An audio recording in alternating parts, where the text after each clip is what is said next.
예, 오늘 본문은 우리가 너무나 잘 아는 요셉의 꿈 이야기가 이렇게 실려 있습니다. 창세기 12장부터 36장까지는 아브라함, 이삭, 야곱 세 족장의 역사를 중심으로 하나님의 언약의 백성 선택, 그리고 약속의 땅 가나안에 정착하기까지의 그 과정을 기술하고 있습니다. 그런데 오늘 본문에는 2절에 야곱의 족보 이야기를 하면서 요셉의 이야기가 등장합니다. 이것으로 봐서 앞으로 요셉을 통한 하나님의 약속이, 이 역사가 펼쳐질 것을 말씀하고 계신 줄 믿습니다. 2절에 보니까 요셉이 어떻게 행하고 있습니까?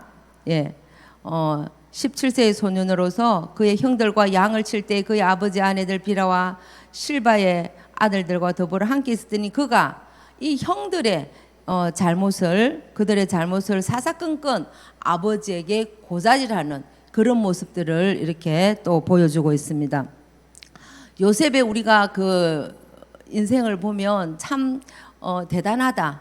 또 이렇게 어쩌면 그 어린 나이에 그렇게 잘 견뎌서 국무총리까지 될 수 있을 정도로 그렇게 대단한 인물로 우리가 생각하고 있지만 그 또한 또 연약한 인간으로서의 모습을 이 2절에서 볼 수가 있습니다.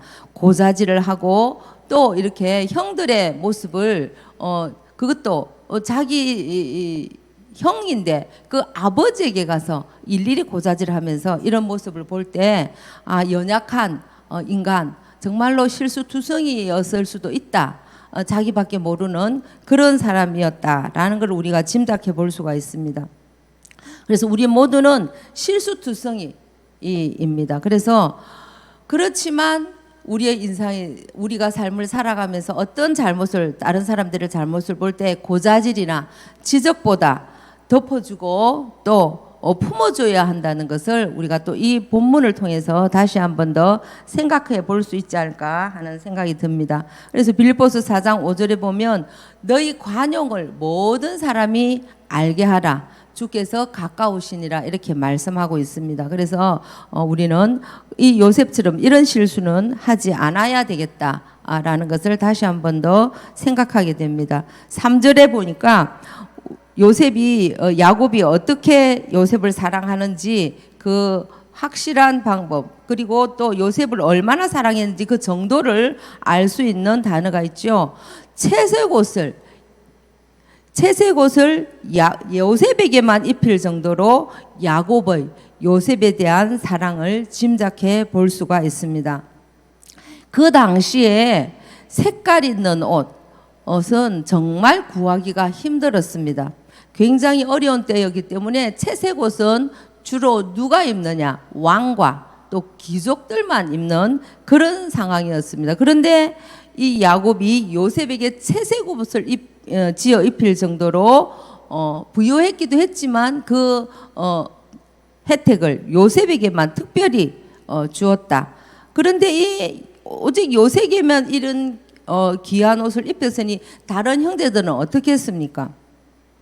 당연히 시기와 질투의 대상이 되었지 않을까라는 생각이 듭니다. 그것도 같은 어머니면 또 이제 또 생각이 다르겠죠. 그런데 그 형들의 어머니는 누구였습니까? 레아였어요. 그리고 자기의 어머니는 라헬입니다. 그 레아와 라헬 관계에서 그 야곱이 행한 행동들을 자기 큰아들들이 다 보았다는 거예요. 야곱이 누구만 사랑했죠? 라헬만 사랑했어요. 그래서 어릴 때부터 그 상처들이 그 형들에게 쫙 깔려 있어요. 그랬기 때문에 그렇지 않아도 이 요셉이 미운데 이 아빠의 사랑을 독차지하고 있으니까 어떻습니까? 그 라헬만, 자기 어머니는 뒤로하고 라헬만 사랑하는 모습을 그게 업데이트 되어서 더 이제 요셉을 미워하는 그런 어떤 상황이 왔지 않을까. 그 미움과 시기에 그 마음이 더 극심했을지 않을까 하는 짐작이 우리는 되어집니다. 그리고 4절에 어느 만큼 미워했는가. 그를 미워하여 그에게 편안한 말을 할 수 없었다. 그런데 이 당시에 편안한 말은 어떤 단어입니까? 샬롬이에요. 유대인들은 샬롬이 입에 붙어 있습니다. 그래서 누구를 만나든 샬롬, 샬롬 이렇게 인사를 하는데 그런 말조차 하지 않는다. 요셉에게는 그 형들이. 그래서 요셉의 형들은 이런 흔한 인사조차도 지금 하지 않았다고 사절에 나와 있습니다. 그래서 요셉의 형들이 요셉을 아주 미워했다. 정말로 미워했다는 것을 이렇게 말씀하고 있습니다. 그래서 또 5절에서 11절을 보면 그렇게 자신을 형들이 얼마나 미워하고 있는지 이 요셉이 눈치가 없어요. 도저히 이게 눈치가 깡입니다. 그래서 자신의 꿈 이야기를 또 하기 시작합니다. 그 형들이 자신을 얼마나 미워하는지도 모르고 그 꿈이 또 형들의 그 심기를 건드려요. 그래서 마음을 자극해서 안 그래도 야곱 아버지가 요셉만 사랑하는데 그 미운 녀석이 미운 짓만 골라 하는 모습으로 지금 형들의 눈에 비춰지는 거예요. 그 이후로 이 형들의 눈에 그 미운 틀이 박힌 아이를 어떻게 합니까? 동생을 애굽으로 팔아버리는 비극을 겪게 되는 사태까지 벌어집니다. 그래서 우리는 성경을 다 읽었어요. 다 읽어서 그 결말이 어떻게 될지 그 이야기의 끝을 알고 있지만 그 당시 저들 가정의 모습은 어땠을까요? 그들에게 일어난 그 일들은 끔찍한 가정 파탄의 모습이었습니다. 그래서 이 비극이 그러면 어디서부터 시작되었을까요? 그 동생을 인신매매하고 이런 사태를 어디서부터 이 비극이 시작되었을까요?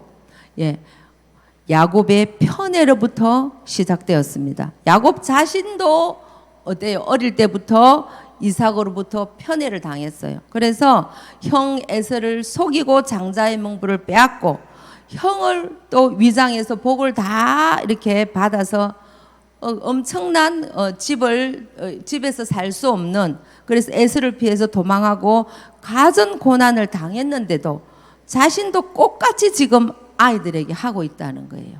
예, 그래서 이게 학습되어진 어떤 그런 모습이 아닌가라는 생각이 들어집니다. 그래서 편애는 자신의 그 행위와 상관없이 부당한 대우를 받는다는 느낌을, 그 자신의 의지하는, 자기가 편애하는 자신이 그 상관없이 그 당하는 사람은 부당한 대우를 받는다는 느낌을 받게 된다는 것입니다. 이렇게 부당한 대우를 받는다는 마음이 오래 쌓이면 어떻게 될까요? 또 다른 비극을 만들어낸다는 것이 오늘 본문을 통해서 여실히 보여주고 있습니다. 그래서 우리의 삶에 조명해 본다면 혹시 나는 누군가를 편애하거나 혹은 편견을 가지고 사람을 대하고 있지는 않은지 한번 돌아봐야 할 줄 믿습니다. 그래서 어떤 사람이든지 간에 나의 편애나 편견으로 그 마음에 미움과 정오심을 키우는 자가 되어서는 안 될 것이라는 것입니다. 특히 여기 계신 모든 분들 리더의 위치에 있습니다. 그래서 리더의 위치에 있는 사람들을, 이 사람을 대할 때 어디에도 치우치지 않는 사람이 되어야 할 줄 믿습니다. 우리 셀 가족이든지 어떤 성도들이든지 우리가 또 가족 안에서든지 나는 아닌데 그 당하는 사람은 이런 감정을 만약에 갖고 있다면 그 사람의 마음이 상하게 될 줄 믿습니다. 그래서 요셉의 형들처럼 오랫동안 편애나 부당한 대우를 받고 있다면 그 마음에 아픔이 있을 것입니다. 그렇다고 해서 우리가 요셉의 형들처럼 미움과 정오심을 그렇게 키워서는 또 되겠습니까? 그렇게는 또 하지 않아야 되겠죠. 그러면 먼저 어떻게 해야 되겠습니까? 자기 자신이, 만약에 내가 그 당하고 있는 내 자신이 미움과 정오심을 내 속에 계속 쌓아두고 두고 있다면 어떻게 됩니까? 자기 자신이 파괴되어지고 자기 자신이 망하게 된다는 것입니다. 그럴 때는 어떻게 해야 될까요? 네, 나에게 부당하게 대하는 자를 위하여 기도해야 될 줄 믿습니다. 그래서 내 마음에 그런 어떤 마음이 쌓이지 않도록 해야 될 줄 믿습니다. 그래서 내 마음에 자꾸만 일어나는 미움과 이 정오심과 싸워서 이렇게 이기는 그 상한 마음을 이겨내는 그 방법은 기도함으로 내 마음에 사랑과 온유함을 채워가는 길밖에 없을 줄 믿습니다. 그래서 이 싸움에서 지면 내가 망한다. 이 싸움에서 지면 나는 이렇게 미움과 정오심으로 나 자신을 망치는 그런 결과를 낳는다는 것을 기억하고 우리는 늘 내 마음에 그런 미움과 정오심이 쌓이지 않도록 기도해야 될 줄 믿습니다. 그리고 6절과 9절은 요셉의 특별한 꿈을, 두 개의 꿈을 이야기합니다. 하나는 자기가 묶은 단은 가운데 똑바로 서 있는데 형들이 묶은 단이 자신의 단을 향해서 절하는 그런 꿈과, 두 번째는 해와 달과 별들이 요셉을 향하여 절을 하는 꿈을 꾸었다는 것을 형들에게 이야기합니다. 하나님께서는 요셉이 장차 고대 근동의 그 모든 전체를 구할 애굽의 2인자인 총리가 될 것을 암시하는 것을 이 꿈을 통해서 말씀하고 계십니다. 그리고 물론 요셉 자신도 그 꿈이 뜻하는 이유, 그 정확한 어떤 뜻은 잘 몰라요. 그렇지만 이 꿈을 통해서 하나님께서 자신을 아주 중요한 일에 쓰시려고 한다는 것은 어렴풋이 알았을 것이다. 그래서 형들에게 팔려 노예가 되고 억울한 옥살이를 해도 믿음으로 잘 이겨나가는 원동력이 되었을 줄 믿습니다. 그래서 이 말씀을 또 우리 삶에 조명해 보겠습니다. 주님께서 우리에게 또 장차 영생의 복을 누리게 될 꿈을 우리에게 주셨습니다.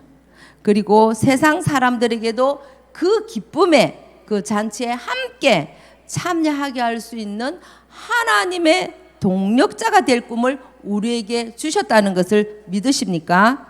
예. 그러므로 지금 우리가 이 살아가는 그 가정에 겪는 온갖 고난과 어려움들이 있지만 하나님께서 주신 이 위대한 하나님의 동력자의 꿈을 생각하면 끝까지 인내하며 죄와 허물로 죽었던 나를 살려주시고 자녀 삼아주시고 동력자 삼아주신 하나님께 감사하며 찬양하며 나가야 할 줄 믿습니다.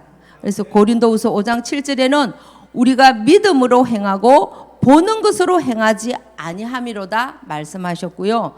로마서 8장 18절에는 생각하건대 현재의 고난은 장차 우리에게 나타날 영광과 좋게 비교할 수 없도다라고 말씀하셨습니다.